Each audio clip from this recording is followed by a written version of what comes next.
शाम प्राची टीवी पर सीरियल देख रही होती है, तभी उसकी सास वहाँ आती है। अरे सीरियल में तो ऐसे मग्न है जैसे आज रात का खाना पड़ोसी आकर बनाएंगे। मुझे पता ही नहीं था आपने अपने बेटे की शादी पड़ोस में भी की हुई है। हैं? मतलब? मतलब इस घर में सारा काम बहू ही करती है, आप तो सिर्फ खर्राटे मारती हैं।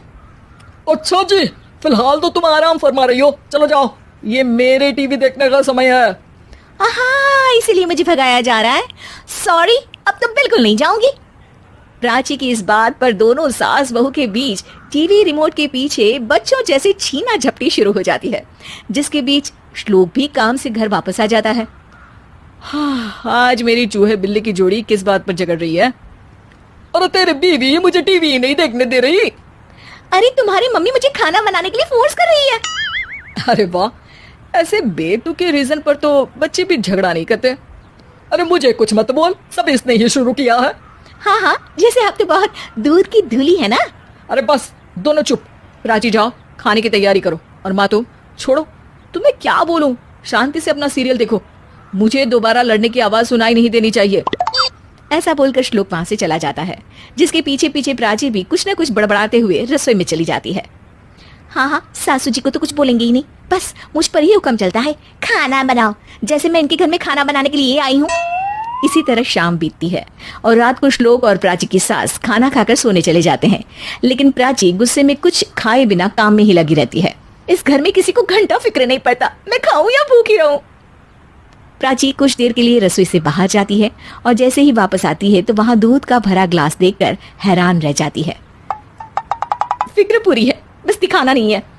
प्राची दूध पीकर सोने चली जाती है और अगली सुबह एक बार फिर सास बहू का कार्टून नेटवर्क स्टार्ट हो जाता है। ये तुमने ही किया है। अरे अजीब जबरदस्ती है, मैं बोल रही हूँ मैंने कुछ नहीं किया। दोनों ने मिलकर पूरे घर को पागल खाना बनाया हुआ है। यहाँ कोई नॉर्मल इंसान तो रह ही नहीं सकता, इसीलिए अब पड़ोसी क्या रिश्तेदार भी घर आने से कतराते हैं। और सुन बेटे, तू भी चंगा, तेरी माँ भी चंगी, तेरी बीवी भी चंगी, रिश्तेदार।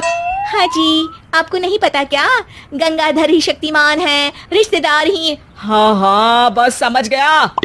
कभी जानवरों जैसे लड़ेंगी तो कभी जुगलबंदी करेंगी। भाई मैं आप दोनों के बीच में नहीं फंसना चाहता।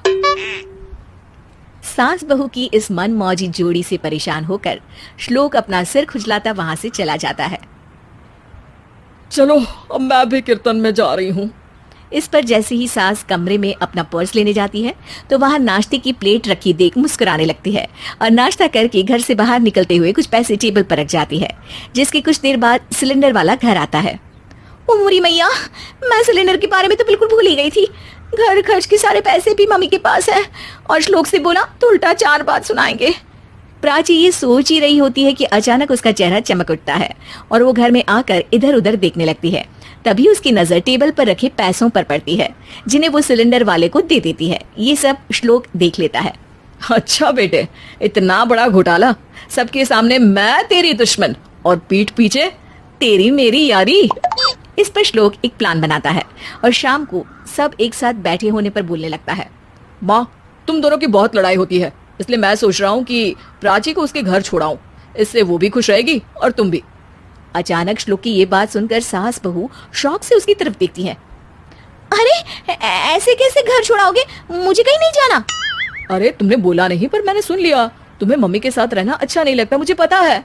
अरे वो अरे, जब बहू खुद कुछ काम बोले तो वो तुझे सुनता नहीं, और अब जो इसने बोला ही नहीं वो तू समझ गया। जब उसे नहीं जाना तो फिर जबरदस्ती क्यों कर रहा है?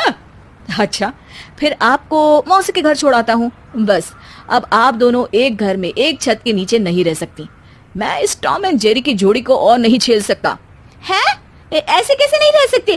तुम्हें इतनी दिक्कत है तो तुम्हारा बोरिया बिस्तर पैक कर देती हूँ, लेकिन मम्मी जी कहीं नहीं जाएंगी। बिल्कुल यही सुनना था मुझे। अगर दोनों में इतना ही प्यार है फिर हर वक्त ये लड़ाई का नाटक क्यों करती हो? देखा मैंने कैसे माँ किचन में दूध रखती है और तुम उनके लिए कमरे में नाश्ता रखती हो, और कैसे वो पहले ही तुम्हारी दिक्कत समझकर घर में पैसे रखकर बाहर जाती है। अरे भाई, इतना ड्रामा तो डेली सोप में भी नहीं होता जितना तुम दोनों ने इस घर में फैलाया हुआ है। तू हमें टॉम एंड जेरी बोलता है ना, तो याद कर वो दोनों भी एक दूसरे को बाहर वालों की बुरी नजर से बचाने के लिए हमेशा सबके सामने लड़ते थे, लेकिन अकेले में दिक्कत के समय मदद भी तो करते थे। बस हमारा रिश्ता भी कुछ ऐसा ही है।